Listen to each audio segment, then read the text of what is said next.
Hello and welcome everybody to episode number 8 of Tuesday Night TerrorVision. I'm your host Etep with my co-host, that's Mrs. Co-host you, Trina from Real Hara. Welcome, Trina.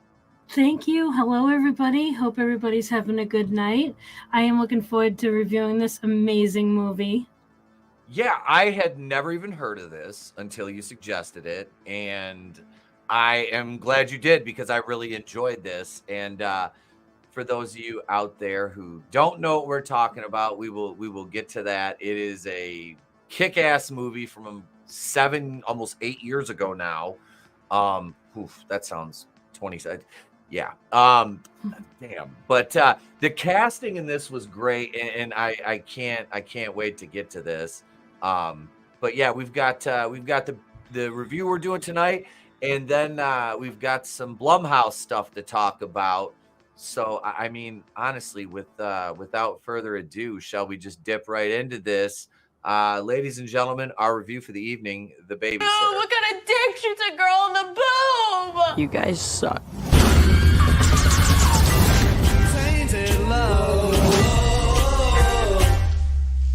You crazy bitch. Samara Weaving was fantastic in this. Yeah, she was awesome. The whole cast was great. Yeah. But she's that actress that always reminds me of Margot Robbie. Uh-huh. Yeah. She was good. Yeah.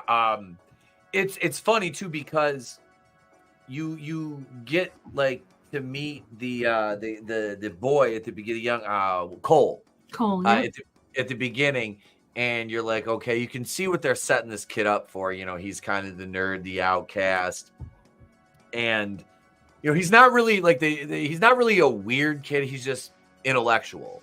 Like that's, you know, that's the thing with him. And yeah, he just is consistently just fucked with by everybody. Yeah. And he's got his bullies in particular, which, holy shit, like there's nothing worse than getting bullied by the fat kids. Like, I mean, Jesus, like he's getting, that was the funny part. It was almost like Corey Cunningham getting beaten up by the high school band kids in Halloween Ends. Yeah. You know, I'm like, why are you letting this fat kid and his two chubby friends bully you, bro? Like, what are you doing? Like, I mean, like you can outrun them for sure. Like, they're even on bikes. I mean, they'd pedal a half a block and be, you know, wheezing. Yeah, I know. But it was his introduction. They endeared him, you know, Cole, and his parents are non-existent, you know, basically throughout the movie. You don't get really much from them other than, okay, a little bit of development at the beginning with them, and then they're gone. And then it's just him and B, which is Samara Weaving's character. What a weird and what was that? I can't remember the girl across the street's name, his little crush. Melody. Melody. Yeah, those two, and they didn't have a ton of scenes together until like later in the movie. But there was really good chemistry there between those two. Yeah, there really was. They were young. I mean, they're much older now. They look a lot older too. Yeah. But yeah, for young actors, they were really great on screen together. And yeah, it was a convincing storyline, like their little young relationship, like this budding relationship. It was well done. Yeah, it was. It was kind of like that. It was almost like a YA. Like it was a bloodier version of like the Hunger Games. Yeah. Yeah. You know, I'll let you take the lead on this one though. You can go ahead. Go ahead yeah, and well, where you want to start. Yeah, well, like you mentioned, like we get the beginning. You know, you see him in the beginning.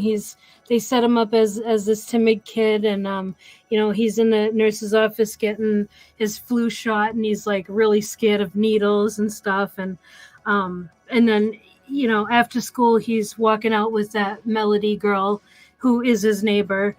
And yeah, you could, like, she's nice to him. You can tell they're friends and everything. And her father comes to get her, and she's talking about how he got a new car after his divorce, and she's like, yeah, you think, like, it was basically to like shove it in her mom's face, but she wasn't impressed because it's just a car, but it's actually a really awesome car. I was gonna say, yeah, that was a pretty slick fucking ride he's got there. Like, Yeah, I mean, dude, he wasn't playing. Like, I mean, in the long list of things that you can buy, you know, post divorce, I mean, it's not a bad fucking whip to buy. Other than it's not an all season car, that's for damn sure. But a sweet ride nonetheless. And the guy that plays Melody's dad is like a really good bit part actor. You know what I mean? Like, you see him as like a background or like ancillary character in a lot of stuff. But yeah, that car was sweet. He gets it. I know he gets in there. He's squealing the tires, not wearing a seatbelt. You know, he's speeding in his school zone. I mean, these are you know, almost felonies here. Yeah, he's totally acting like he's having a midlife crisis. Oh yeah. Yeah, like that's evident. It was yeah, that was just Well, definitely midlife crisis, dad. I'm like, God, I gotta tell her, because the wife is, when she's done watching, I'm gonna be like, please, if I ever let me know if I. She's like, you had your midlife crisis when you were 37. I'm like, oh, okay, fair enough. I'm past it now. Shit, it's like, it's all, you know, I'm over it. Well, that's good. Did you buy a good car? No, I just bought a lot of toys. Oh, well, that's good. A lot of them are back here. But no, that it is, and it sets up for later on with that car, because that comes in to be a big part of the story here. Yeah. So he goes home, and I think this is where the mom is underneath the fucking house. Putting down rat traps, and it's Leslie Bibb, who's been in a lot of other stuff, kind of like the dad. He's another one of those. He was in a movie I just watched not long ago. Yeah, like I recognize her, but I can't place her in other stuff. But like, you know that you've seen her a lot. Mm-hmm. Yeah, the name's familiar, but I couldn't name one thing she's been in. I just recognize her name and kind of recognize her. Yeah, you know? Yeah, that's the same. Yeah. Well, yeah. Go ahead. Sorry. I was just gonna say, yeah, she's in the crawl space under the house, and he makes it home. Well, he's harassed on his way home by those bully kids, and it's actually a really cool scene because she, you know, like they're harassing him and stuff, and then they push him down, and then all of a sudden, like this chick walks up, and we don't know who she is at this point. And she's just like, "Did you just push Cole down?" And hey, Tina. Hey, Tina. And then she goes over to that kid. Well, you saw it. You showed it in the beginning. She says, like, if you ever do that, and then she whispers, like, we don't hear what she says, but you can tell that it's like, it's not good what she threatens him with. Because the kid is like, you're crazy and stuff, and then she like helps Cole, and then we find out like she's his babysitter, and it's like she's really awesome too, because she's being really good to Cole and treating him well and everything. So she's treating him like like she's his big sister. Yeah, it was like almost like it was a very sweet dynamic between the two of them at the start of the movie. Like they build it up, and it's like, you know, she cares for this kid, and you know, it's you're like, this is nice, she's a sweetheart, but you're just waiting for that shoe to drop. And when he is watching her, and I'm going to skip around here a little bit, we get to see like he legitimately has, like, he's 12, I think it is. 12, the actor, you know, when this came out, I think it's like a 90210 thing. He was like 27. He played 12-year-old. Yeah. It's like Luke Perry, playing Dylan in 91. He's like 60. Never mind. But no, he he's watching her, and she meets what's his name, Samuel, the other nerdy kid, and they're outside like the school, I think it is, and she's like whispering in his ear, and you can tell he's like jealous about it, like, and it was like, oh, little dude's got he's got a crush on his babysitter. So that they're setting that up. And it's like, you're kind of like, what is she up to? Like, this chick is obviously way too hot for this dude, the Samuel character. But the rest of the cast in this, the two names that stick out are Bella Thorne, who plays, I can't remember her character's name. She's like a cheerleader. Allison. And Robbie Amell, who plays Max, I think it is. Yep. Yeah. We get the other Amell brother, not Steven. We get Robbie, not Green Arrow, but they are this supporting cast. Like, her friends are a bunch of fucking lunatics. Yeah. And Melody tells him, oh, she has guys over, friends over when you go to bed, and they go through that whole montage of them hanging out though first. Which they're swimming, and they're outside watching a movie on the projector, acting the whole fucking movie out because you can tell they've seen it a bunch of times. And these two are very close. You can tell they spend a lot of time together because his parents are gone a lot. Yep. And I think they're supposed to be in couples therapy or something too, because because they discuss them possibly getting a divorce or something like that. Yeah. He asked her, he's like, do you think my parents are going to get a divorce? And then, they have that conversation. So, you can tell that she babysits him a lot. And, so they're obviously gone a lot, which is not common for a kid his age. But you can tell, it's kind of weird because there is a very weird scene where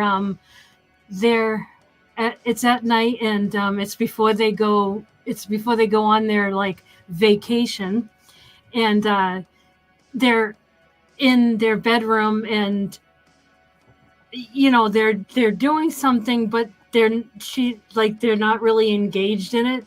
Oh my god. Yeah, you know what I'm talking about? Okay, because I don't really know how much I could get into on it. Are you talking where she's giving him a fucking hand job? Yeah. And she's not even fucking paying attention. The most unenthusiastic fucking hand job I have ever fucking seen in my life. She's just reading her yeah, okay. And you see the covers just going up and down, and it's And he's not even into it either. No, they're just having a conversation. She's like, yeah, so I went to the market and I got milk and eggs. And he's like, oh, yeah, Bob at work today. And she's stroking him the whole time. I'm yeah, it was okay, this is weird. But it's, wicked awkward. But it's showing you how, weird their relationship is. It's just gone. No, there's nothing there. At that point, you tell there's literally nothing there for their relationship. It's fucking, it was fucking weird. So they have that moment, and then because they have their pizza, and then she tries to get him to do a shot. Mm-hmm. And he is having this moral crisis over doing a shot, doesn't want to do it, and he dumps it in a fucking plant, and then acts like he drank it. She comes back and does one, and he goes to bed and has to feign he's tired, and he's was he FaceTiming Melody when he was in bed at first? Yeah, something like that. They were communicating. Yeah. Yep. And she's telling him they're going to have, what'd she say? They're going to have an orgy. So he Googles orgy. This poor fucking kid. He Googles orgy. Yeah. He didn't take the shot because remember, he was like, well, my dad lets me have a Mike's Hard Lemonade sometimes. Yep. Yeah. And she was like, that's the coolest thing I've ever heard. And then, and so, but he doesn't take it because he wants to see what she gets up to at night. Yeah. So then that's why he throws the shot away, and then he stays up to see what she gets up to, and oh boy, did they definitely get up to things. It starts out with a harmless game of spin the bottle. I know. You think you're like, okay, so they're just playing spin the bottle. It's probably gonna be like what teenagers their age do. Oh no. Oh, well, Samara Weaving goes around. She has to kiss everybody. They play Truth or Dare, and she kisses what's his name, Max, really quick, and then goes over to Bella Thorne, and I might make this kiss a super chat bumper. She just full on fucking makes out with her. Yeah. Bites her lip and everything. And the black dude was next. He's like putting chapstick on. He goes up and just does a Rick James and licks the side of his face. He's all pissed. Oh, he's bitching about it. And then she kissed the Asian chick on the forehead or something. Yeah. And then she comes to Samuel, who is completely not into this. You can tell this kid, he doesn't know them really. He's scared. And what happens next, Trina?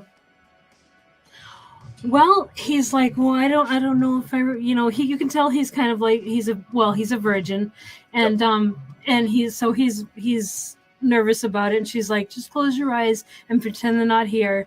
And anyway, so yeah, she kisses him, and then all of a sudden we see her take two knives and stick them right in his head, right in the top of his head.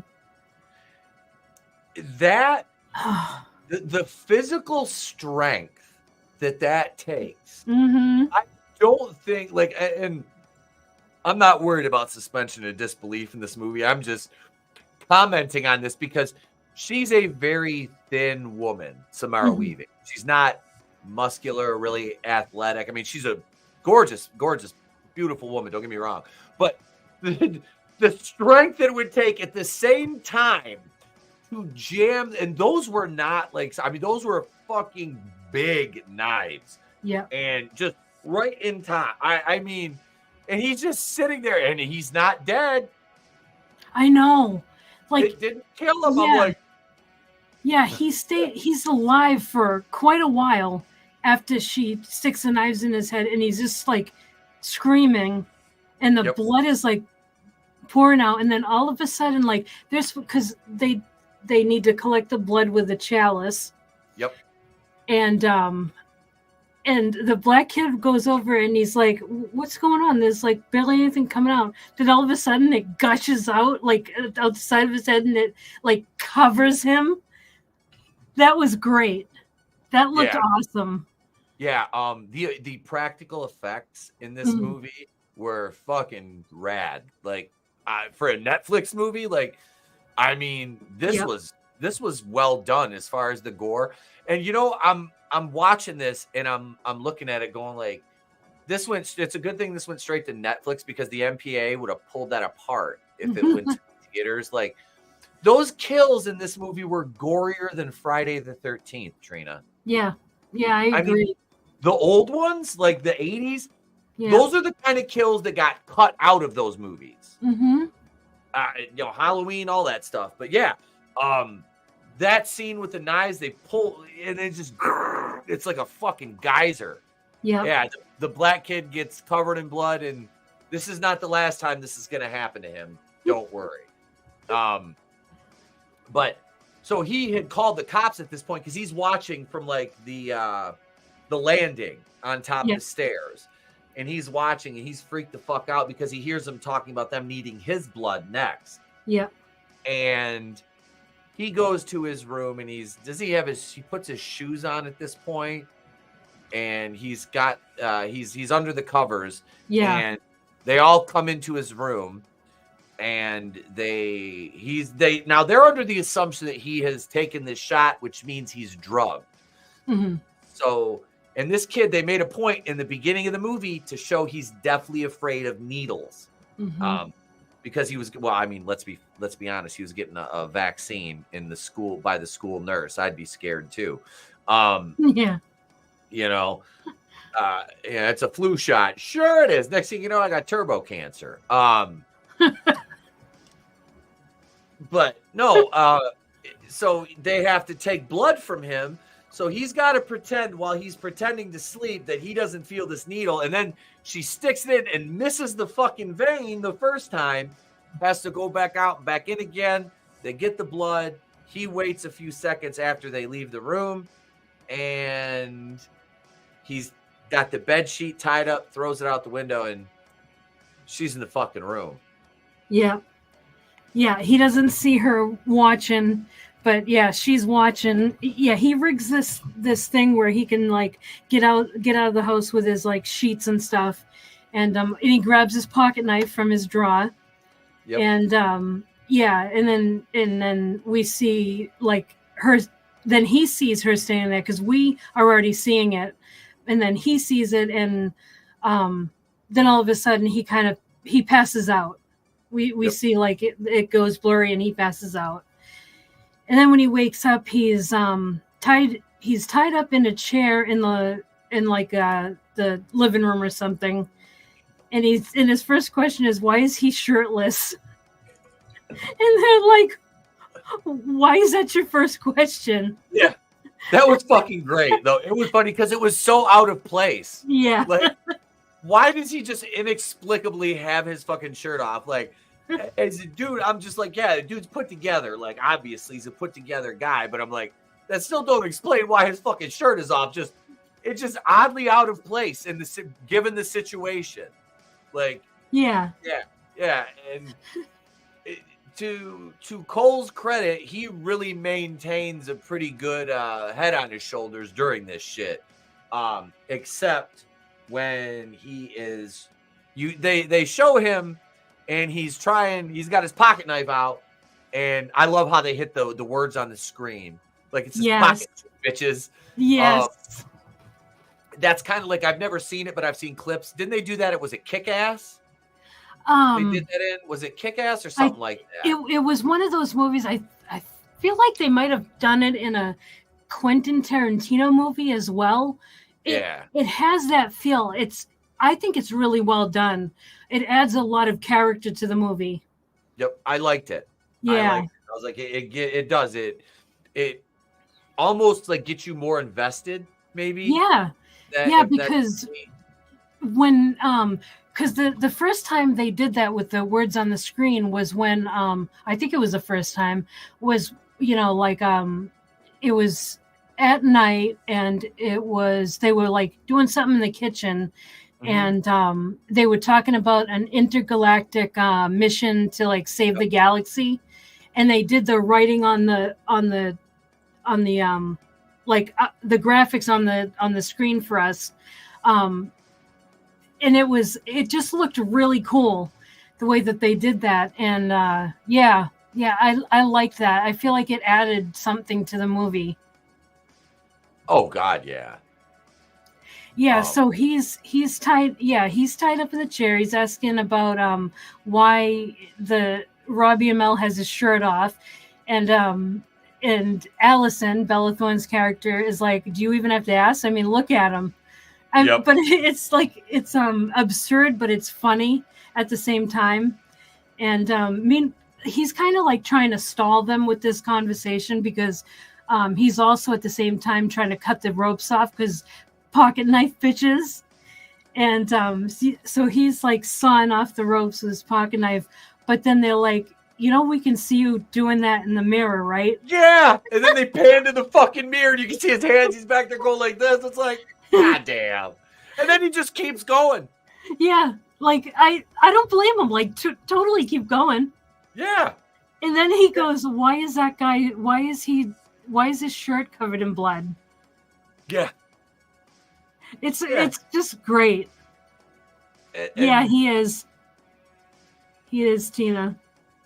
he's honestly, and I can say this being completely secure in my manhood, I think he's better looking than his brother. I think so too. He's out of the two of the Amels, he's the more dashing and handsome of the two of them, I would say. Yeah, I agree. Stephen Amell has more of that kind of like rough, like, you know, like kind of roughneck look to him almost, you know. He plays the grizzled role better, but enough about Stephen Amell. No, I haven't seen Robbie Amell in much, but he played this character at like level fucking 20. Yeah. Like, he was just out of his fucking mind, chewing the scenery with his dialogue, his expressions, the way he interacted with Cole during their scenes. That was fucking hilarious. Yeah. Like, it's intense, but it's funny as hell the whole time. Like, even in the tense moments, it's had me laughing, but it didn't take me out of the movie. You know? Yeah, I agree. Yeah. It was fucking solid. So we're in the living room, and this is where the police show up because Cole had called 911. Great move, right? Yep. Except the fucking cops that show up are from Halloween 5, and the only thing they didn't have was the clown music. Jesus, like, I don't understand, and I understand, but it always kills me, the psychology of police in these movies is like, I mean, holy shit, they just wrote these two to be fucking retards. I mean, just completely fucking inept morons. What happens to the first one? He takes the fucking gimmick to the eye, isn't it? It has to be the eye. Of course it has to be something with the eye. I'm just like, why? Yeah, it goes right through his head, the fire poker, right through his eye, right through the back of his head. And of course, again, doesn't kill him. So he's just kind of there going, And his partner, I don't even think he gets a shot off. Like, he gets the Chinese girl, the Asian chick, slits his, Sonia was her name? Sonia, yeah. Slits his fucking throat. And I think that's when he shoots and hits Bella Thorne. Is that when she gets shot right in the tit? Yep. And that's a big point. That's in the trailer. You can see she's like, what kind of guy shoots a girl in the tit? Or what kind of dick shoots a girl in the tit? It's like, this. I was like, she got shot in the chest. She's fucking dead. No. We get to hear her complain about getting shot and how it's going to ruin her. Not she's going to die, but her tit is ruined and nobody's going to want her with one fucking ruined tit. Like, I'm just like, oh, Jesus. And, you know, I really don't think there was much acting involved with that for Bella Thorne. I know. I feel like that's pretty much her. Like, it does seem like that. It seems like they had this role or they picked her to be in this movie and then wrote a script just for her. You know what I mean? Yeah. It was just in sync with her, just as a person. Yep. Because she's the one that, like, basically honey-dicked everybody on OnlyFans and didn't have, like, any nudes or anything, I don't think. And then made, like, all that bank in, like, one day when she signed up for OnlyFans. You know? I don't know if it says more about her or the simps willing to pay. Simps. The pay piggies. Yep. The pay piggies. It's like all the coups out there on the internet for free, and you're willing to pay for it. That says a lot about you as a guy. Like, I'm sorry. Like, I don't need to pay for it. Like, there's you just a quick search, and you have whatever the fuck you want. But you're willing to pay for this. And I mean, she's an attractive girl, but I mean, she ain't setting the world on fire. Right. I mean, obviously she did. I mean, maybe it's just me, but her character, she played the character perfect in this movie. She really did. Yeah. Everybody's acting was on point. Yeah. And that's Keely Chow. What's going on, brother? We are reviewing the 2017 movie, The Babysitter, which I am most certain that Keely, you would feed the ducks to. Knowing Keely as much as I do, I would say that is a certainty. Keely, it's got Samara Weaving and what was the other? Bella Thorne.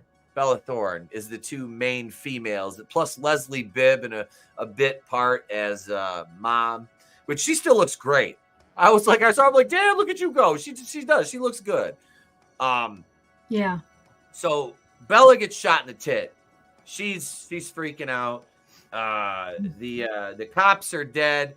You got to get the fire poker out of the one's head. So Robbie Amell goes up, and again, I'm like, how he threw this thing like a fucking javelin, it like right through this dude's skull. And then when he pulls it out, he breaks his fucking skull apart, and it doesn't he get blood all over the black dude again at that point? Yep. Is that what it was?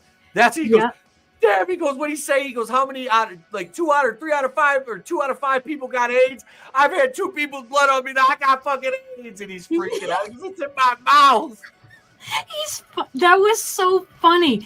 Like, like I can't say it enough. The acting in this movie is so great. And the way he said the odds about getting AIDS and stuff, like, it was hilarious. This is such a good movie. But that was hilarious because like now it's a bit him getting blood all over him. I loved it. Yeah, and again, like I said, he gets another outfit ruined, and he was freaking out about the first one. I'm texting the wife right now and asking her if she wants to come down here and talk about the movie with us. Oh, cool. Because she's done watching it, and I know she's not going to bed yet. If I do, I'll probably go off camera because she won't want to be on camera. But I just text her. I'll see if she actually messages me back. She's going to say probably fuck you. Well, you know what else was funny was when the cops first came. Did you notice that black kid? I can't remember his name now. He took a dive, like he's like, oh no, cops, and like it was so stereotypical. I was like, this dude was the best comic relief in a horror movie that I can remember in a long time. Like he's another one. It's like I feel like I've seen him in something else. Yeah, I know, but I'm not sure. If not, he's got to be in more. Oh yeah, like, and I know because the sequel, I kind of looked ahead, and I'm pretty sure he comes back in that because all the characters come back. They're all resurrected, I believe it is. Yeah, the sequel is great. I'm going to watch it because we're going to review that in 2 weeks. Yes. I'm sorry, she messaged me back. There we go. She's like, I don't know what to say. I said, just your thoughts. I'm not going to ask you about individual dialogue and, the lighting. But, wait, don't tell mom the babysitter's in a devil cult. That could have been the title for this. Yeah, pretty much. That could have been the title. So Cole, like, he breaks out of the chair, and when the fuck does he run? He runs upstairs. Yep. The first time he runs upstairs, and the black dude. Is it Jeremy or was Jeremy the bully? The black kid that was the bully. Ed was the bully. Ed was the bully. Okay, Ed was the bully. Yeah. From school. Is that who you're talking about? Yeah. Ed. I'm trying to think of the black kid's name, but yeah. So he chases him up the stairs, and well, this is a pretty gruesome scene, and it was fucking awesome because he's the first one to get it. I think. Yeah, he's the first one to get it, and the black guy dies first trope. No, wait, the guy with the who got stabbed in the head, he was first. Wait. Oh yeah. Samuel's the first one to get it, and then Jeremy Cole pushes him over the fucking railing on the top of the stairs, and he fucking falls, and there's like a glass like trophy or something, and it goes right through his fucking neck. Yeah. And it was fucking awesome. I was like, oh shit. And then like he like limps over and you can see it like rips more. I was like, oh, that was good. That was good. So from there, he goes to go out the window, use his Epstein cell. Never mind. But he, the thing he, never mind. So he's climbing down with his prison bed sheet blankets tied together, and I look like I'm the mom right now. I'm Leslie Bibb. But yeah, it's so he's climbing down, and who shows up, Trina? Well, Max Robbie Amel's character is ends up showing up, and yeah, he basically like goes to pull him back up into the window, but that he fails in doing that, and he ends up making it out and runs. He ends up hiding in the garage, and then Max is out there looking for him. Kind of like this is kind of like an old movie trope where you have this bad guy chasing, the victim. So I liked that I like that they put that in the movie, an old, like a throwback to the old slashers. Yeah, that was very like Halloween, Friday the 13th there, because the victor, the final like survivor, the lone survivor, usually will encounter those bodies that are strategically placed around the scene of the crime. So yeah, that was very cool. Right, you see Samuel there in the garage. Yeah, and at that point, because one of the parents' cars was in the garage, it's like, oh shit, is he gonna take off? In the car at the point, he's like, no, not yet. But he does find a firework. Oh yes, he gets the blanket and the big firework, and this is where he climbs under the house. Yep. He gets the drill and takes off the grate, and he climbs under the crawl space. Now there are some. Where the fuck do they live? South America? I know those spiders. Holy, those like fucking tarantulas. I was like, is this arachnophobia? Is this a crossover? Like, I know. Where do they have spiders like that? Like Arizona? It'd have to be out west somewhere, I would think, or like the like Florida. But I thought this was like out west. It seemed like California or something like that. That's the feeling I got. But yeah, it really doesn't matter. But yeah, there's these scary spiders in the crawl space. Because that was one of the things that when he got home from school and his mom was in the crawl space, she's covered in cobwebs, and he's like, aren't you afraid to be in there, Mom? There's like these a million spiders in there. And then and she's like, no, they eat dirtier bugs. Like they're fine. What did they ever do to you? But he's deathly afraid. I mean, because arachnophobia is common. And then he asks, Mom, am I a pussy? I forgot about that. That was fucking fantastic. And she's like tap dancing. Climbs out of the window. And he thought he was going to be in trouble for saying pussy. But she's like, no, I think you're just at a time in your life where, and she's like an awesome mom. And then he says, oh, and by the way, Mom, I know what a pussy is. I'm not retarded. And she calls him by his full name. And she's like, don't you ever use that word. And so yeah, they made a thing about that. They made that funny that it was okay because he even said, he's like, so pussy is okay, but retarded is off limits. So yeah, that was another part in the beginning that set it up as this had a good balance of comedy and horror, I think.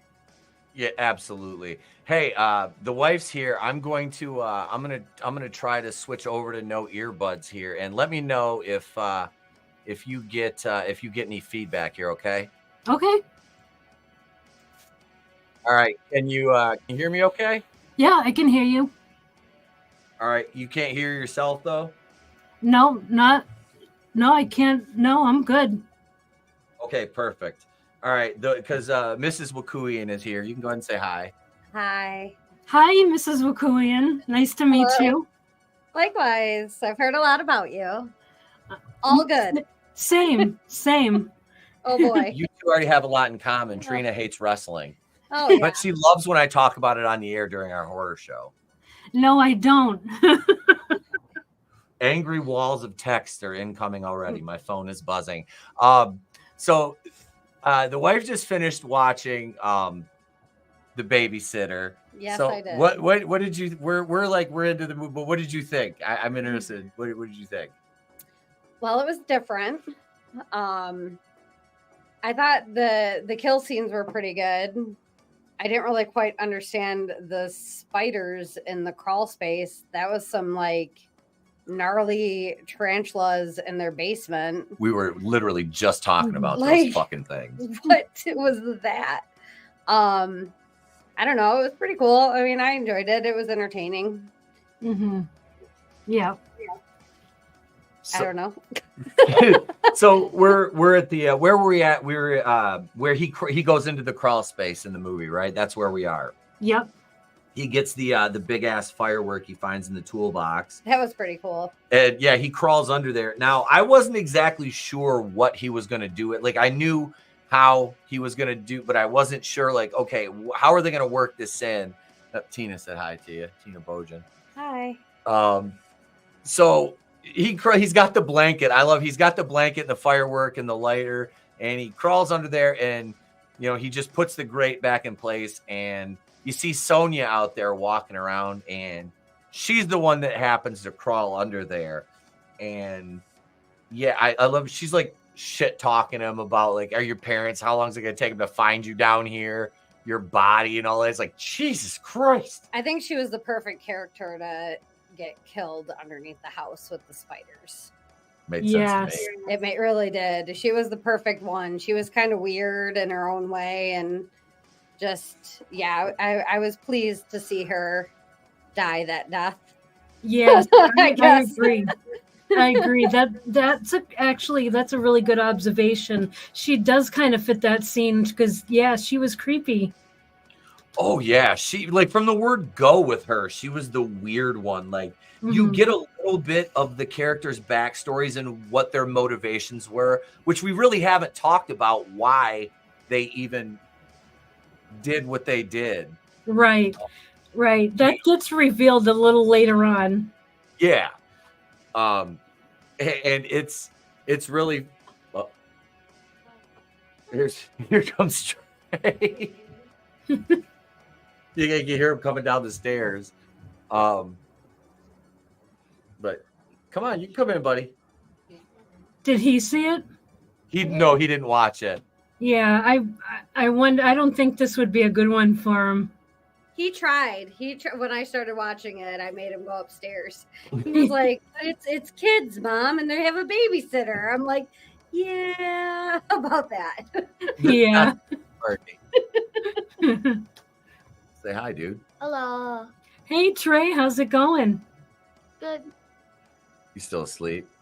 All right, I'm gonna depart with my baby. All right, it was great to talk to you. Likewise, you guys enjoy the show. Have a good show. Come on, Thank you. But good night. We're talking about a movie. I love you. Okay. Is that Babysitter one? The Babysitter, yeah. All right. Night, bud. I love you. Night, Trey. Night. All right. Finally get me down here and right? Well, that was Mrs. Wakuian for a couple minutes there. Awesome. She decided, I got her to jump in here. That was cool. I'm glad she could join us. I know. I've been 5 years in, and finally tried to get involved, a little bit. That was kind of neat. Mm-hmm. But yeah, so it's funny. Trey's making he's like a regular, It's like he's in the credits a couple spots. I gave him credit. Yeah. But so he goes under there, and wait, did Mrs. Wakuian walk downstairs? Why are there so many damn toys down? Oh, she knows, bro. She knows. Trust me, she knows. When she'll spot a new one, she'll be like, that wasn't. And then I get the look, and it's like, okay, so I stopped buying toys and start buying jerseys now. It's like I bought Trey. I bought him 2 new Nike Lions jerseys from that place I get from over in China. And you guys have seen them. They're like the authentic, like throwback, like you're paying top dollar, and I'm getting them for $39.95. So I ordered a couple for his birthday coming up, and I had to get myself a couple too. So Nice. Yeah. So, but crawl space scene. He's hiding under the blanket, and Sonia, the first time she goes in, she does not find him, and there's that scene with the spider. She's like enthralled with the fucking spider. Yeah. And she's kind of fucking with it on top of the blanket.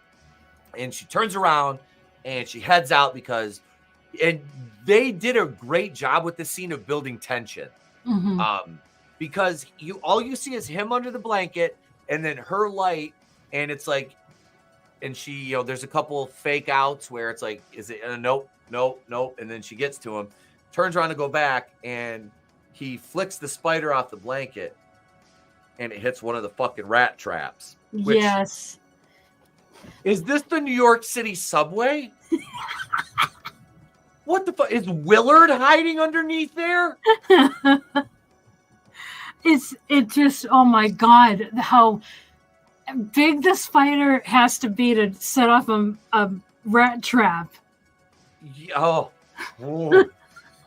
That gives me the fucking heebie-jeebies. I mean, yeah, because it sets off the trap. Then she comes back in knowing he's in there. That's when she's running her mouth to him, and he lights the firework and it goes past her. And what does he do, Trina? So, yeah, he ends up screwing the great thing back on so she can't get out. But before that, he lights off the fat dragon, the firework, Yep. and then he locks her in by screwing in the gate, and then sprays her with the bug spray.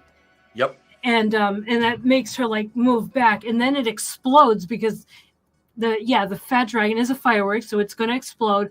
Plus, that combined with the bug spray creates a big explosion, and that like blows her back, and blows him back out, like down, like further down the yard. That was a great scene. Yeah. I loved that. They did, like, I don't know what the budget was, but they made the most of it and actually made it look good. Like the big scenes that mattered. There's another one later. Mm-hmm. This was really well done. Yeah, like the effects were fantastic in this. Because it wasn't like over the top where they had the whole house explode. It was like it was just right, the right amount. Yep. It was like a veritable chef's kiss, because she's like, I'm still alive down here, and then all of a sudden, boom! There she goes. Not anymore. Yes. And doesn't Max finds him, and he's like, yes. Did you just blow up Sonia under the fucking house? Yeah, and he's like, he's not even kind of. He's totally impressed by that. Yeah. Yeah, it's like this poor kid, he cannot get a break. Like every time he just makes it out 1 second, one of the other ones comes after him. So now here's Max again. And he catches up to Cole, and he's like, so do you want a head start? And Cole runs, and then but Max gets him and picks him up by the throat, and when he's like holding him there by the throat, all of a sudden you hear like something like hitting and like splattering, and he goes, "What the heck is that?" And like Cole's trying to answer and tell him that it's that bully Ed throwing eggs at his house. So Max puts him down and is like, "Wait, hold on. Are you gonna let him do that?" And he's like, "No, you have to stand up for yourself. Like, this is the United States of America. You can't just let this happen." Yeah, he's like, "You can't let somebody come on your property, disrespect you like that." It's like, you're gonna fucking murder him. in his house. And Cole is like, "Are you even serious right now?" Yeah. And Max is Yeah. like, "Yeah." Oh, That was fucking awesome. great. Oh, it was fucking great. But And one then- thing I forgot to mention was when he was running from Cole, he remembered what B said to him about, what to do. And because earlier she said, when they're, after you, like throw yourself on the ground and make them trip over you and then kick him in the dick. And that that popped up in his mind. So he pulled that maneuver on Max, but it didn't work because he missed his dick. And then they had this dialogue about, he's like, "I kicked you in the dick." And he's like, "No, you missed my dick." And then he was like, "No, it's small." And then Max is like, "Well, that's just hurtful." He's like, "Because I got a big fucking dick," or some shit like that. Yeah. Like he clapped back at him. It was fucking, that back and forth was fun. It's like, Jesus Christ. This was like, it was like super bad with murder. Yeah. That's kind of what it was. It was like super bad with murder. It was. This kid was fucking great though. Mm. What was his name? Something Lewis. Hang on a Yeah. second. Judah Lewis. Yeah. He was fantastic. And so he takes off, and this leads to the tree. Does he climb up the tree? Yes. That point? Yeah, he climbs the up his tree house. Tree house, yep. Which that was all taken down. They made a point about the roof being taken off earlier in the movie. So it's all open, and Cole climbs up there and he's kicking the fucking rungs out of the ladder. But you can see as he's looking around trying to see where Max is on the ground, because Max is kind of like taunting him from the ground. And he ends up climbing up the rope you see hanging down the back side of it. And, just all stealth and quiet like fucking Chuck Norris. And, he's right behind Cole. And he starts choking him again, I think it is. Doesn't he choke him? Oh, he's got egg. No, Cole has egg all over his face from the bully. Yeah. And he wipes these, "I'm not going to let you die with egg on your face." And he wipes it off. And now his hands are all fucking all slippery and shit from the yoke. And they like start to like tussle. Yes. And Max slips because his hands are all covered in yoke, and the rope ends up around his neck, and Cole is like hugging his body, and it snaps Max's neck. So he's fucking strung up from the tree. So Cole's able to get down to the ground from there. Yep. And then, so Max is done for, and Cole is finally free for a minute. And then B enters the scene, and she cocks the shotgun and fires off a shot. And it's like, oh God, this poor kid can't get a break. And he's like, "There's guns in there?" Yeah, he's like, "What the heck? Why are there guns?" Like, I feel like that was a meta moment. You know what I mean? Like, yep. Yeah. it was great. Yeah, it's like the gun almost didn't like fit in the, but it was funny. The way they played it off with that line of dialogue really fucking worked. Yeah, definitely. So he goes running to the neighbor girl's house at this point, Melody, yep. isn't it? Yeah, he goes running to her house, and I don't think they close the door because he comes in the door, just falls on top of her. Yeah. And he's trying to tell her what's going on, and B comes walking in. Yep. And they have a really good cat and mouse scene here where they're going around the fucking house. Yeah, that looked awesome.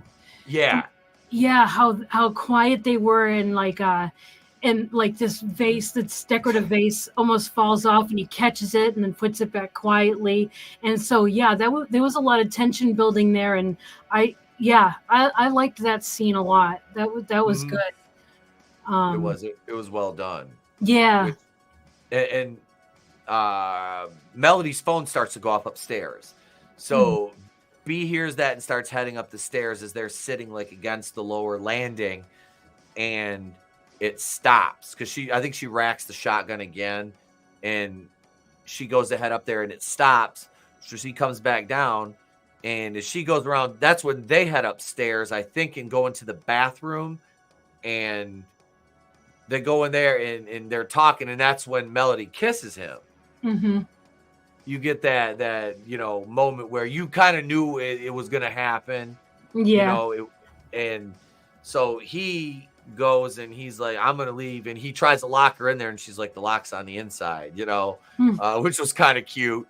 So, and then he goes running like a bat out of hell out there, screaming for B to come find him. Does he? He goes back into his house at this point.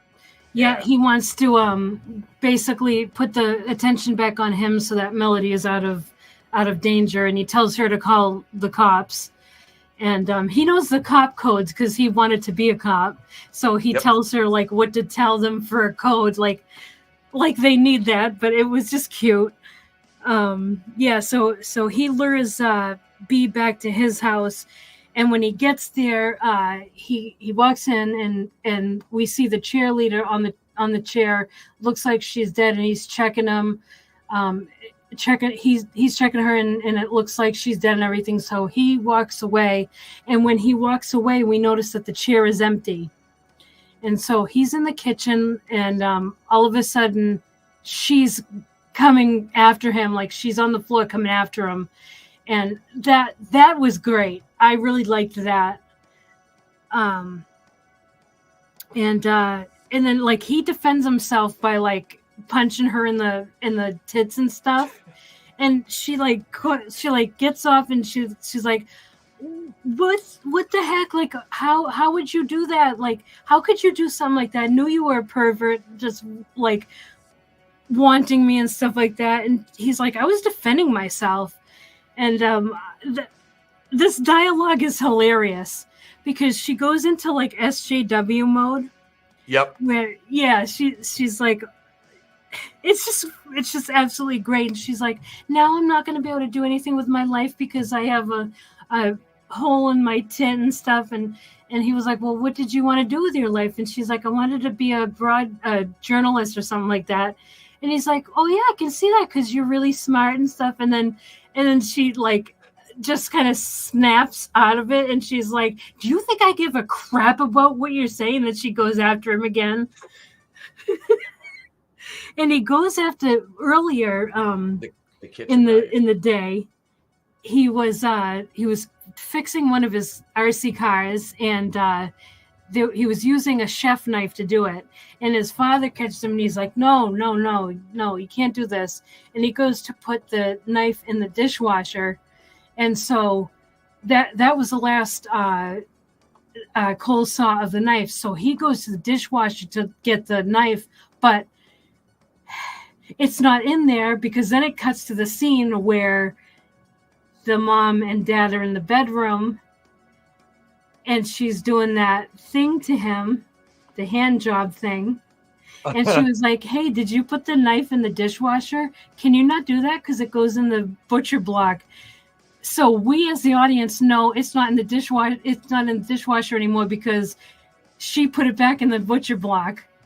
Yep. The kid didn't know. So he doesn't have a knife, but he gets this lighter. Oh man, it's hilarious. So, but he's still fighting. So yeah, he's in the middle of like, this scene with Allison, Bella Thorne's character, when B shows up and shoots her. Fucking splatters her shit. Like her head blew up like that dude in Scanners. That was great. That was goddamn phenomenal. Yeah, that was a hella good scene. That's like almost some Savini level shit. Like the way that head exploded, I was like, damn. Again, this is a Netflix movie and just splattered this bitch's shit. What did she say? She was fucking annoying or something like that. Yes. Like just so nonchalant. Like, I just blew this bitch's head off. Like, whatever. Yep. Great scene. Yep. And then he threatens her. Yep. Yeah. So he's got a lighter, and he has the book. So earlier they take out a book because they're going to do like this kind of spell. That's what they need all this blood for. And so he finds that book, and he's holding the lighter, and he's like, now he's demanding, like, what the heck is going on? Either tell me, or this is going up in flames. And she's like totally like, she's terrified of him doing that. So she starts explaining like why they need all the blood and stuff. And they need like a blood of an innocent mixed with someone who was sacrificed or something like that. And then they need to like have that blood drip on the page while they're reading the verse in the book in order to get basically whatever they want. And he's like, so you just used me this whole time? And she was like, well, no, I picked you. And it's like total BS. And he's like, I'm not the first kid, am I? That was like that. Okay, the dialogue in this movie is fantastic, and the scenes in this movie are great, and all the acting is great. I love this. I totally recommend this to everybody. But yeah, like this, it was so well done, and it was so convincing the way that they delivered these lines. So basically, she thinks that by telling him all this, he's gonna like just give her the book, but he ends up lighting it on fire anyway, and she freaks out. But he runs off, and then we see the car, and that's why we get introduced to the car in the very beginning. He gets in the car, and he drives the car over the curb and into the house and over the babysitter. That was a great scene. Dude, that car flip was fucking sick. They got Queen We're the Champions going, and little man just takes off, and he hits that pile of the roof from the clubhouse, and it just goes ass over tea kettle airborne and fucking just smashes right through the house onto B. And you see him kind of coming to, and he's real like, holy shit, you know, how bad is he going to be? He pretty much got away unscathed for the most part. For somebody who just flipped a car through a fucking house, was choked and, you know, killed a couple people. But, you know, and then he finds B, and they have this moment there, and it's like, this is where he tells, he's like, I loved you. Like, and it's so, and they go back and forth, and she asks him about what is his fantasy, like, space team? Yeah, she's like, you, I can't remember exactly who initiated that, but she said, you never told me about your intergalactic team. And he was like, you didn't ask. And she was like, yeah, I'm surprised I didn't. I'm usually pretty good at that. So right there, you can tell that she has done this many times before. And and then he tells her his team, and it's, what is it? Kirk, Picard, Data, Admiral Adama, and then him and B. And she was like, I didn't know you could put us into it. And he's like, well, it's science fiction. You can do whatever you want. And she was like, I guess that's true. But have you figured out that I'm the big bad?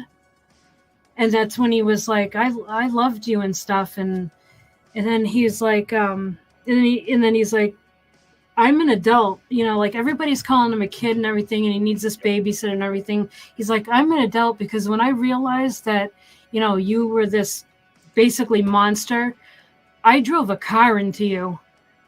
And yeah, like, but that whole scene, like, I felt that, like, I got feelings from that scene. Yeah, and then he walks away, and it's the end of the movie, and the cops and ambulance and everything show up, and And Melody shows up, and her dad is bitching about the car being totaled, and she's like, "It's just a car." Yep.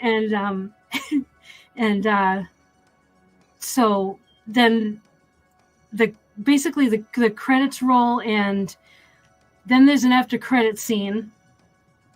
Wait, and was there? Yep. I didn't see that. Oh, okay. Well, yep. There's an after credit scene, and in this scene, I think it's a fireman. He's looking around, and at the head of the car, I should say, there's no body where the B was supposed to have died there. Yep. There's no body, and then it's kind of dark, and all of a sudden, we see B like jump out, and she's like at him, and then that's it. So we know she's alive. Huh. All right. Yep. And that was the end. I'll go back and watch it. I'll go back and watch the post-credit scene now. That's fucking crazy. But that was a fun movie. That was a fun movie. I enjoyed it. I'm looking forward to checking out the sequel, which we're going to watch not next Tuesday because that is drive-through night. We're going to do a live watch of that with Tyler and Jason, and probably J-Man too will join us for that. And we're going to watch that on air. We'll have a viewing studio set up so we can all watch it. And I'm looking forward to that, but I'm looking forward to it's The Babysitter. What the fuck is the name of the sequel? It has like the Killer subtitle. Queen? Killer Queen. That's what it was. Yeah. Yep. So yeah, this I'm looking forward to checking that out. This was, like I said, I mean, I can't praise this movie enough. I think for a rather new movie, and for just being a Netflix movie, this was right up there. This could have been in theaters. That's how good it was. Acting was on point. The right balance between comedy and horror was there, which I love. Just. And the movie looks good. The effects are fantastic. Yeah, just all around. I would give this, if we were rating it. Well, yeah. Do you want to rate it? I do. All right, 1 out of 5, or how do you want to do it? Let's see. Should we do 1 out of 5, or do we usually do 10s, or we usually do 5s? I think it's either way 10s. is fine. We can go. We'll go 5. We'll go 5. Okay.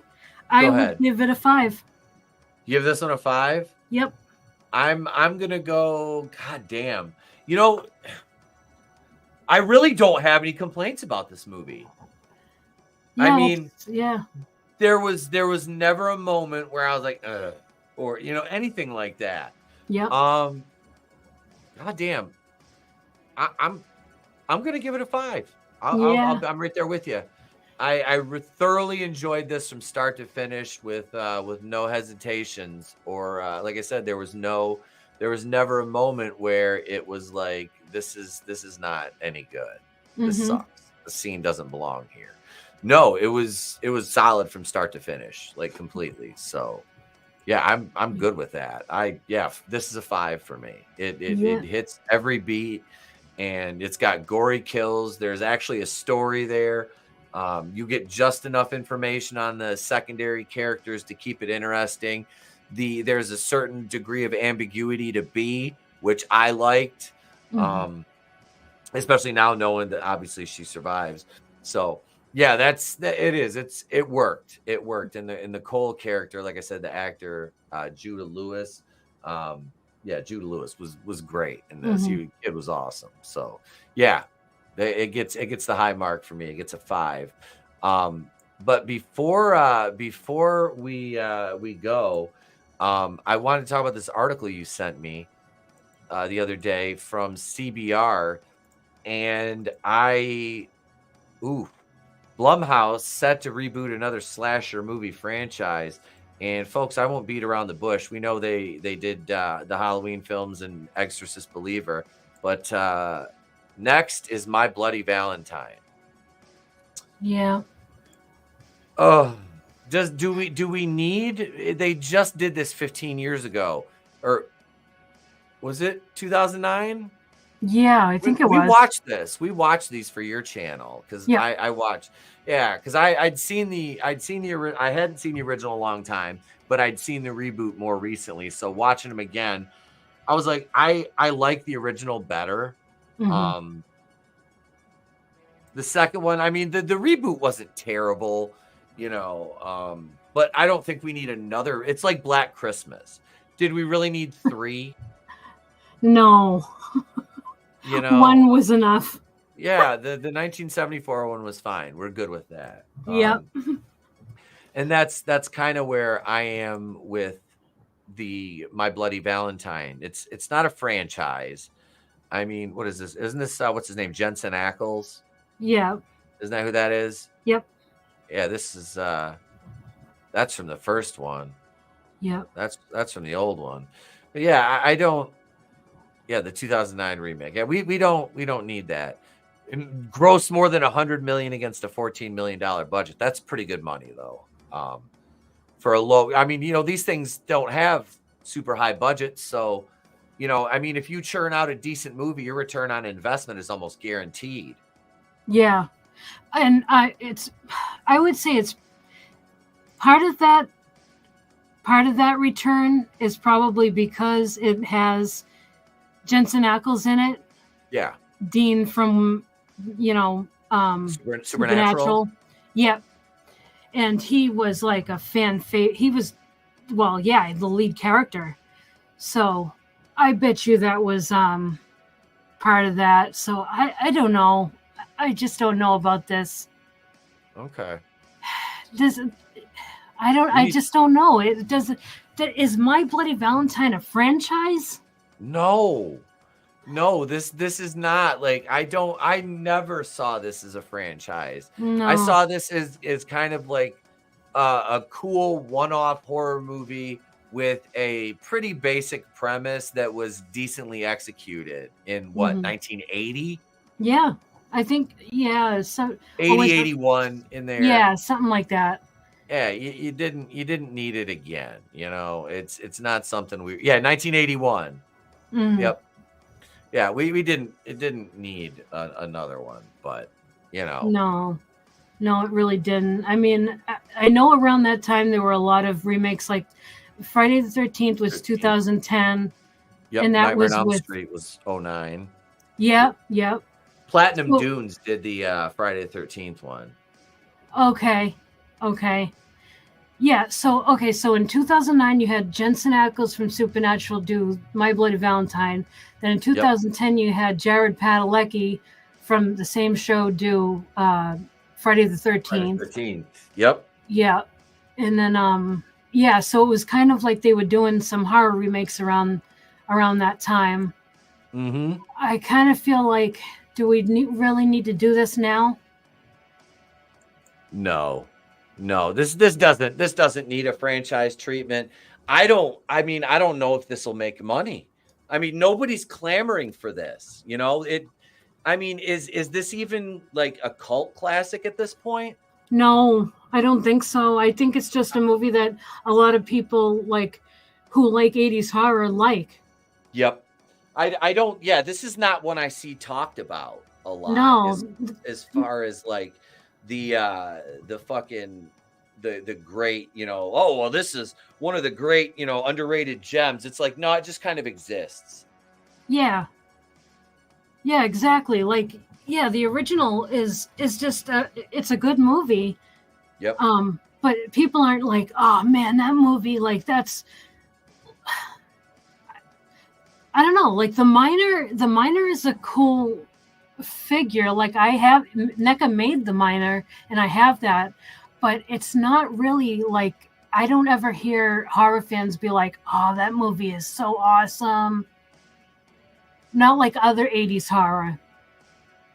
Yeah, it doesn't really fit the bill like that. I mean, what would you say? I mean, is there anything really comparable to this? Like movie? I mean, that's I don't know. I don't know. This just doesn't I don't know. It just doesn't work for me. It ain't gonna work for me, brother. Hey, we could end up being totally surprised, and that would be awesome for a change. But I don't see it. But you know, it's gonna be new horror, so of course we're gonna check it out. But Yep. it kind of reminds me of like what's his name? Is it Captain Blake from The Fog? Oh yeah.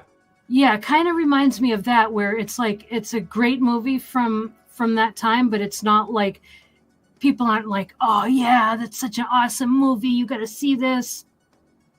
No. Yeah, No, you know what I mean? Yeah.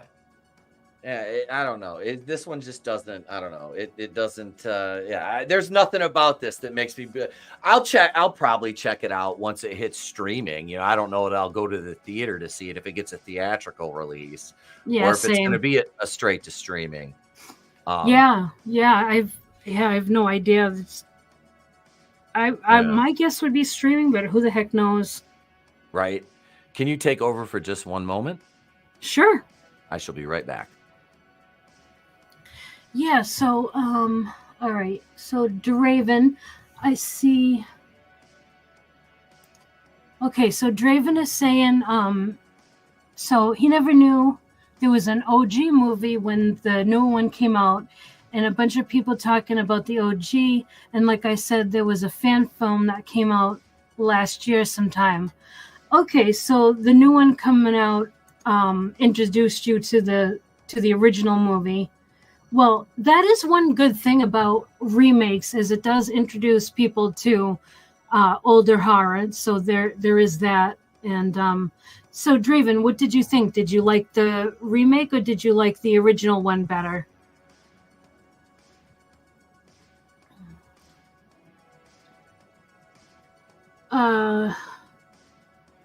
Oh, and there's the fan film. Okay, the fan film he saw at Horror Hound. Oh, okay, cool. I'll have to check that out because I didn't even know that existed. Yeah, so okay. So Blumhouse announced that they're gonna be doing a My Bloody Valentine, I don't know, like franchise, I guess. We don't really have a lot of information. I don't know really what they're going to do with it, if it's going to be another remake or if they're going to try a series. I don't see it either way, in my opinion. And Draven says they both have their good points. I was on the panel when I watched it with you. Yeah, I remember that.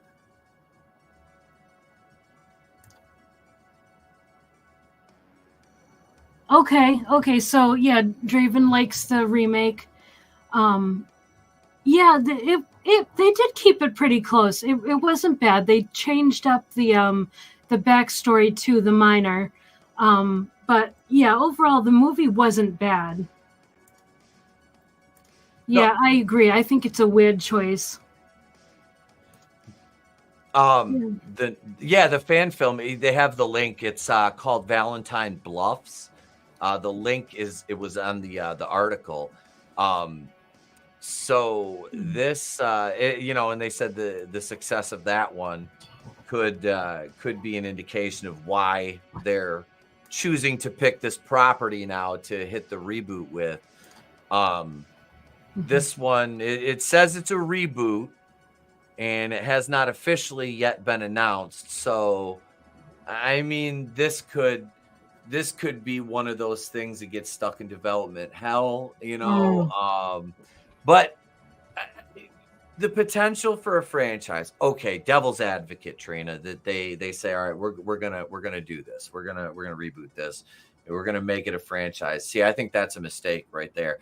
If you're gonna do it, I would, because both of the movies, if it's been a minute since we watched these for your channel, but the original one, dude gets away down the mine shaft because he's like laughing or some shit, isn't he, at the end, if I'm not mistaken?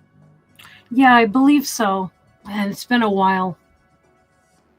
And then in the reboot, what the hell happened in the end of the 09 one? because they changed it, didn't they? I want to say they changed it. I can't fucking remember. That's how this movie sits with me.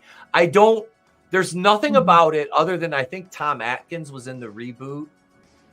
In the original? Wasn't he in the original? Yeah, I'm pretty sure. Yeah. Yeah. So that was the only thing that sticks out to me is Tom Atkins and his glorious mustache. Like that's there's really the minor as a character. I'm not gonna be invested in him as like the carrying a horror franchise. Like as a one-off villain, I'm good with it. To me, it's like Pumpkinhead. Okay, I love Pumpkinhead. The original movie's fucking fantastic. That is an underrated gem. Yeah. They didn't need 3 or 4 of them, you know? Yeah, I agree. Wait, what do you say right here? I like the reboot better. The other one was good, but I wasn't invested. Yeah, the characters in the original one were just generic, like cardboard cutouts, you know? They were like archetype 80s characters. Yeah. What did Draven said? They switched up the killer. They switched up who the killer was and fucked up. He was fucked up in the head because he was seeing things. Okay. Yeah. All right. I couldn't, like I said, nothing about like I said, nothing about these really sticks out to me. It's just meh. Like I'm not. Like I said, it'll be one to watch on streaming, not like a theatrical for me. Like there's no, you know. What up, Slasher? Hey, brother. Hey, Slasher. Hope you're doing well. I never saw Pumpkinhead. Dude, it's worth it. Oh yeah, especially the first one. The first one's awesome. What is that? What's his, Lance Henriksen? Yeah. One of the most underrated like B-list actors, you know, in sci-fi and horror. Dude always brought it every performance, and he was great in this. As Earl Harley. And the Pumpkinhead character, the villain, is, like I said, this is a one-off character.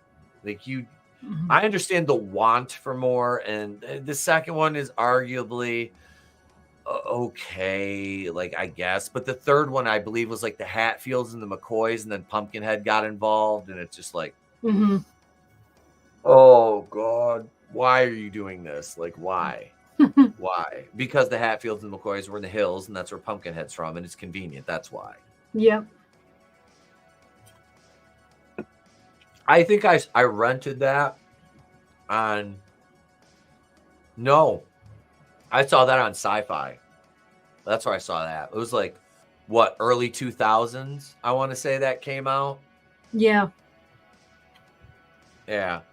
I do. I remember watching that one on Sci-Fi. I was like, I just in having seen the original one as a kid and watching it repeatedly over the years, and then seeing the second one and then the third one, you're like, well, this is a far cry from where we were, you know, when this story actually like meant something, you know? Yeah. Yeah. That's it. That's just like the Hellraiser franchise. I think some of the horror sequels are just made to keep the rights of them so they can just take a script and inject them into it. Well, that's what they did with, was it the Hellraiser in space one? Hellraiser in space! You know? It's always to space. When they run out of ideas, they go to space. Or the Hood. Or like hell or space. Oh, yeah, the Hood. Yeah. You gotta go to the Hood. Leprechaun in the Hood, up to no good, then Leprechaun back to the Hood. Yeah, it's just like oof. I was watching Willow the other day with the kid, and the wife asked me, she goes, "They ever make a sequel to this?" And I'm like, no, Disney made a show so bad that they took it off their own streaming service and they produced it. So like, really? I'm like, yeah. Well, Willow was supposed to be a franchise, but it didn't hit the way it should. Which I always thought it was a good movie. I liked Willow. I don't know. Maybe it's just me, but I thought it was a good movie. No, yeah, it was a good movie. Yeah. Oh, you had Val Kilmer. Mm-hmm. What's his name? Warwick Davis. Yes, that's right. Yeah. One of the most famous midget actors like ever. Yep. Yeah. So I mean, but enough about Willow. I mean, I'm looking. Did we talk a little bit about the Jason Universe stuff last week? Last week we did. Yeah. Yeah, I didn't. I wanted to look and see if there was any more news on that. So I was following the Twitter account, but I mean, let's face it, my fucking Twitter feed is so clogged up with just garbage. I don't get to see what I really want to see. Let's see. I haven't been really anything in the trades in about a week that I'm seeing. But I mean, I don't know. I want the show. I'm not, you know what I mean? Like I still want the Crystal Lake show. I want them to find a new showrunner and get that thing going. Cause like I said, they were 2 weeks away from shooting. And here we are. We got to replace the guy, and there's just fucking. Then now it's like they want a different story, and I don't know. I'm like I said, would I watch it if it in the event that it comes out? Absolutely. Mm-hmm. There's no hesitation. Yeah. I've been waiting 15 years. Out and I say that, and I don't mean to throw shade at Womp Stomp, because God knows I like their trilogy better than I like any of the New Line Fridays or the reboot, honestly. Mm-hmm. The guys did a fantastic fucking job with those, and they're so those are the people right there that should be making a new Friday the 13th movie. And I don't want to rehash my same points, but it just it always hurts my soul when these movies go to people who don't give a fuck about them, especially when there's such a big gap in the IP's release dates and such, that we have to wait for this. And then you get somebody who wants to that what is the new elevated horror. Friday the 13th, and that was the caveat to Brian Fuller, but I don't want to say Hannibal was elevated, because the character of Hannibal was always very sophisticated anyway. Right. And it's not slasher, so it was always in that, I would say upper echelon of what you would consider on the fringe of being a horror anyway. It was like psychological. It's psychological horror. Yeah. Thank you. So to me, that is almost an elevated horror unto itself, because basic horrors, your slashers, things like that, creatures, the psychological stuff. I consider that, I would myself consider that to be elevated. So I would think that Hannibal was just, it was the way the character's always been portrayed in the same manner, and extremely well by Mads Mikkelsen. So seeing somebody like Brian Fuller come in and take on Friday the 13th, given that is his style, and the story he wanted to tell, which we heard about, I was in favor of the Pamela Voorhees thing. I'm fine with that, especially because I was like, man, there's no way that Adrienne King is not playing Pamela. And I would love that. I absolutely, since day one, have said that. So, but what would he do when he gets his hands on Jason? We don't need Jason to be a tragic character. Pamela could be she is a tragic character. Yeah. So delving into her backstory, her psychology, her struggles, her arc, as it were, wouldn't be a bad thing. But how, I'm never going to feel sorry for Jason. I'm right. not. Right. Yeah. Like if they go that angle, that'll just be absolutely weird. Yeah. they tried to do that with Michael Myers, humanize him. No, And it's like, you don't fucking humanize the shape the same way you don't humanize Jason fucking Voorhees. Like, he exactly. is a revenant. He is an agent of vengeance that is a killing machine. That's that to me, that's what it is. Yeah. But I'm hoping that whoever that's coming in will maybe keep some of the Pamela Voorhees, the beats for that story. Draven, I'm gonna. I just saw that.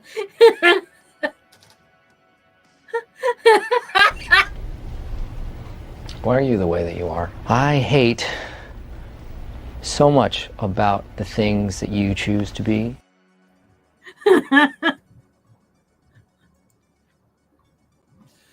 I fucking love you, Draven. Hey, yep, I know.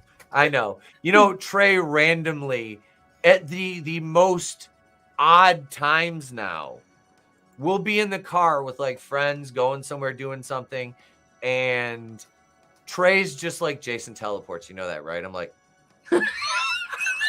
did Draven teach him that? He did. That's great. Just to fucking spite me.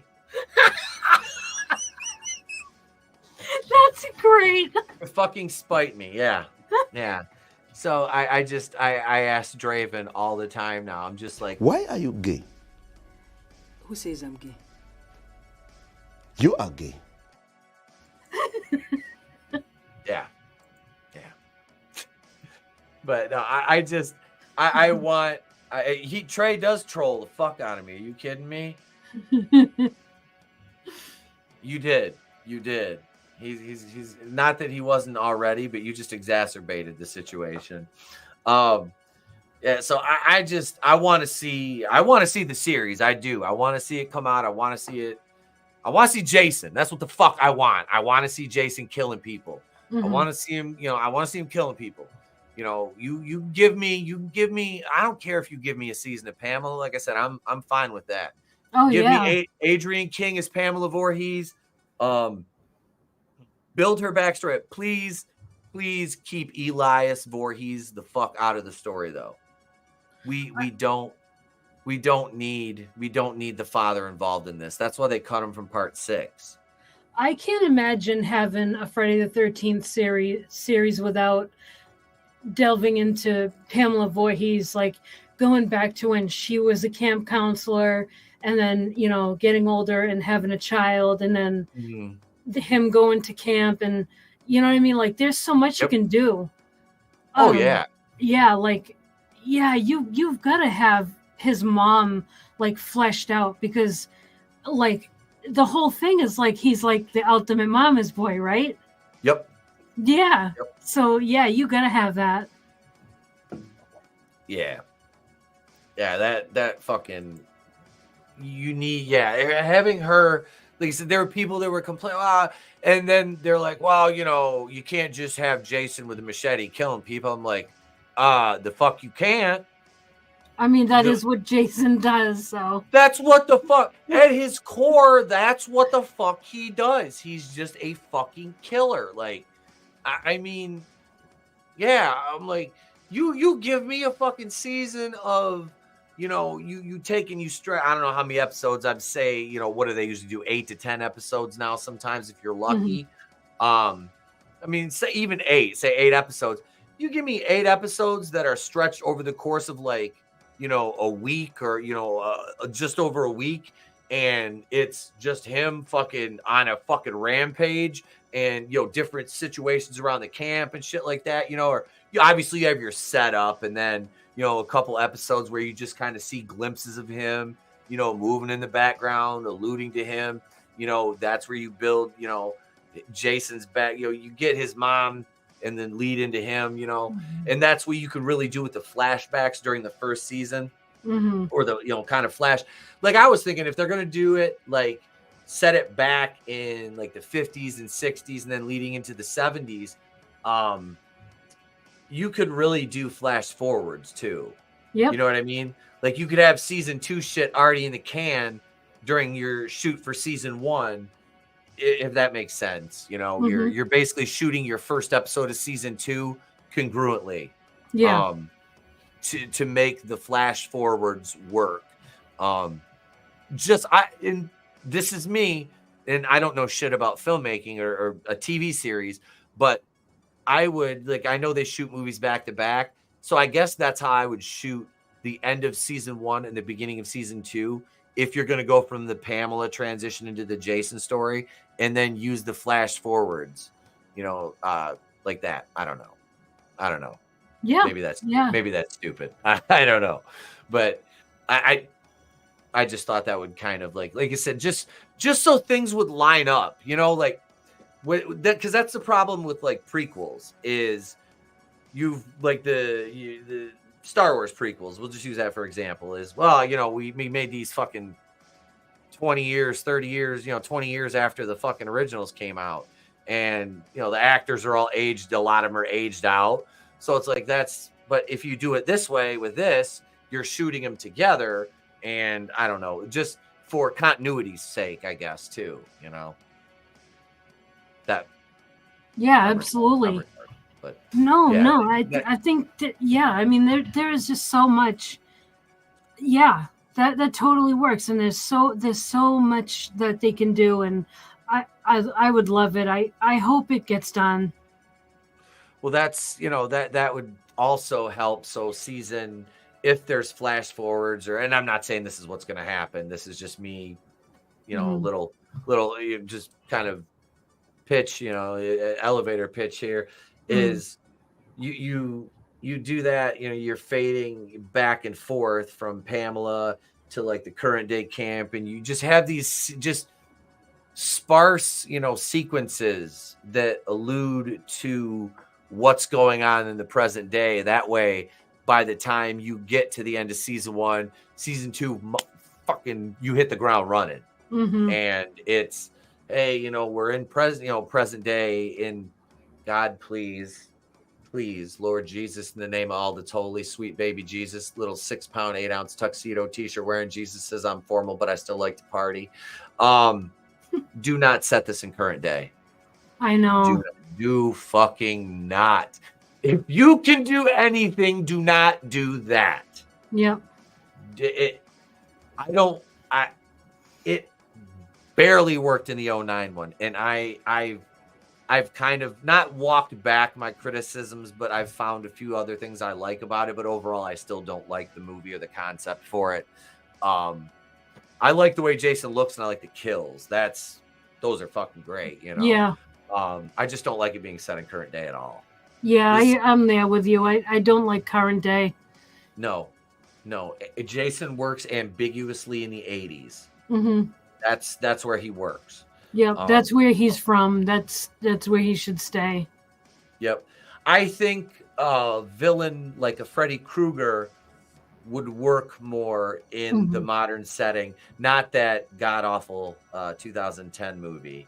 I hate that fucking movie. I like it. I hate that movie. You know I hate that movie. I hate it. And it's not because Jackie Earle Haley, he did the best with the material he was given. I don't like it. I don't like anything about it. It's not Robert Englund. I don't want any more Freddy.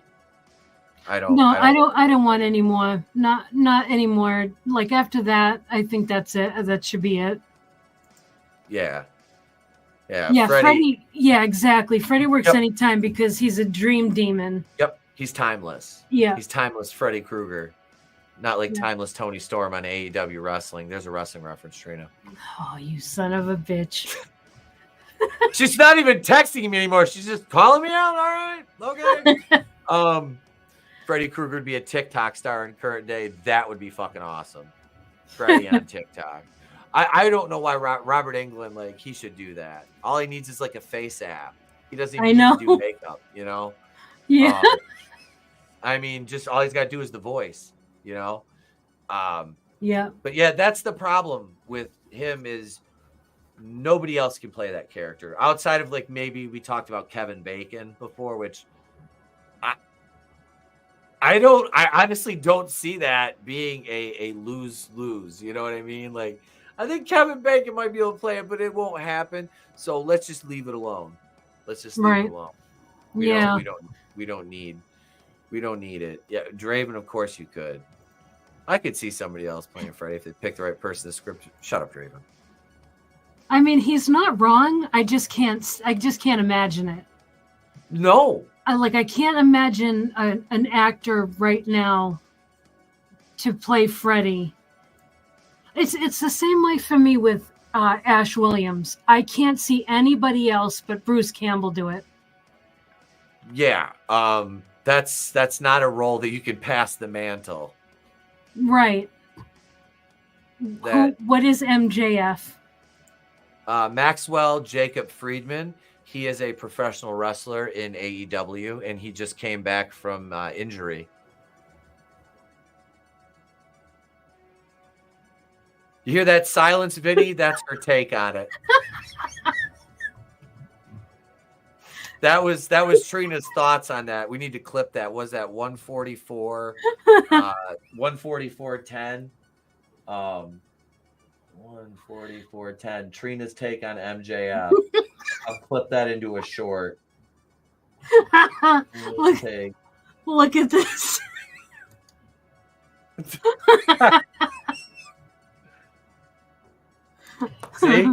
See. Wait, here. This is MJF. Trina. You can call me the wolf of wrestling. Because I'm not fucking leaving! Oh no. You guys are so trying to get me to watch, but that's AEW. Adam calls that gay-EW. Yeah. It's we watched the pay-per-view. I haven't watched any in months. It has been months since I quit watching it. And I told Draven I'd watch the pay-per-view with him Sunday night. It wasn't bad, honestly. There was some shit. There was some shit, just like bad matches, bad booking, no angles, wrong people going over, guys doing stupid spots and getting hurt. But overall, it really sounds like shit, Etep. No, this is the thing. If you're a casual wrestling fan, that is not the wrestling that you will watch. It isn't. It's so niche. It is so niche. WWF is still kind of, or WWE, I'm sorry, I'm old as fuck. Is still kind of like the casual fans can still watch that somewhat. It's not like back in the day. Oh, Jesus Christ. Godzillionaire says AEW is the short butts of wrestling, which is why Draven loves it. Oh, jeez. Oh, but no, that it's I didn't hate the pay. I didn't, and I'm very critical of AEW in my wrestling coverage. I'm very critical, but like I said, it wasn't dog shit. So I'm like, okay, I see what you did there. You had some wins, and I really love MJF. Like I truly feel like that kid is one of the best talents, and that was literally one of the best promos I've seen in fucking years in any company on any level. That promo was fire. So yeah, I won't make you talk wrestling anymore. I'll stop. Until good, because I really have nothing to say. She's like, I don't fucking care. Jesus Christ, just end the fucking show if this is what you're gonna do.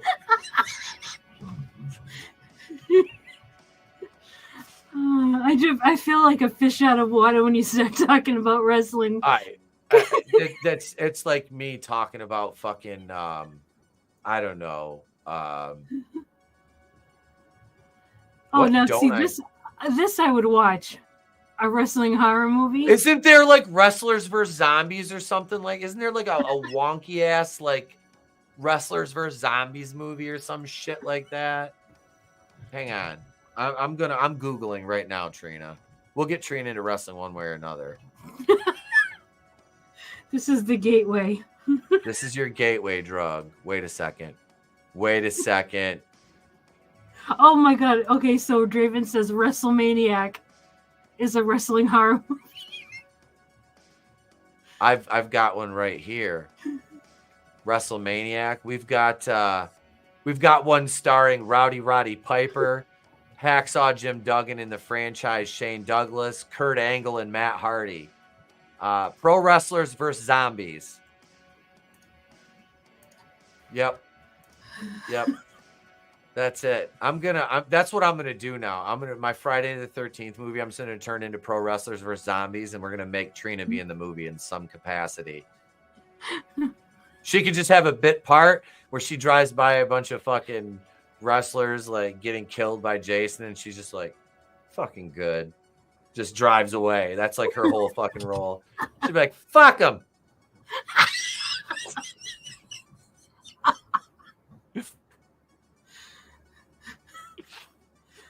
Oh, no. You can't be disrespecting Bruce Campbell like that. He'll be a washed-up former wrestler. That would be funny, though. We can't have Mickey Rourke playing that role anymore. We'll make Bruce Campbell do it just to spite Trina. It's got to be Ash. Ash finally, the washed-up pro wrestler Bruce Campbell character, finally uses the Necronomicon to go over at Zombie WrestleMania. That actually, like, oh man, I'm picturing it. I can see it. He has to take his chainsaw arm off before he wrestles. He can't use his boomstick, but he's got it under the ring. Instead of a steel chair, he pulls out the boomstick. Dude, write this movie. Like, I would watch this. The chainsaw. He's got like the chainsaw and the boomstick. Or either that or he's got like a hardcore gimmick like New Jack. And he comes down in his fucking gear pushing a shopping cart. And he's got the chainsaw, the boomstick, and a fucking axe in the fucking gimmick. Yeah. Necronomicon's in the trash can. I love this. His theme music plays the whole fucking time. Just like New Jack.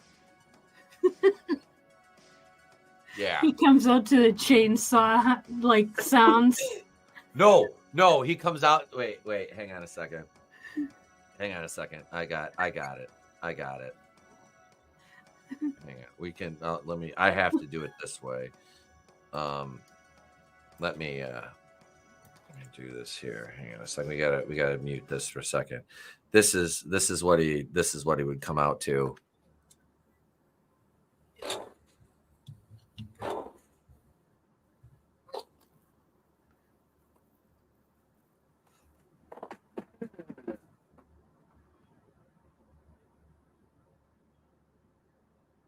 The song, don't you?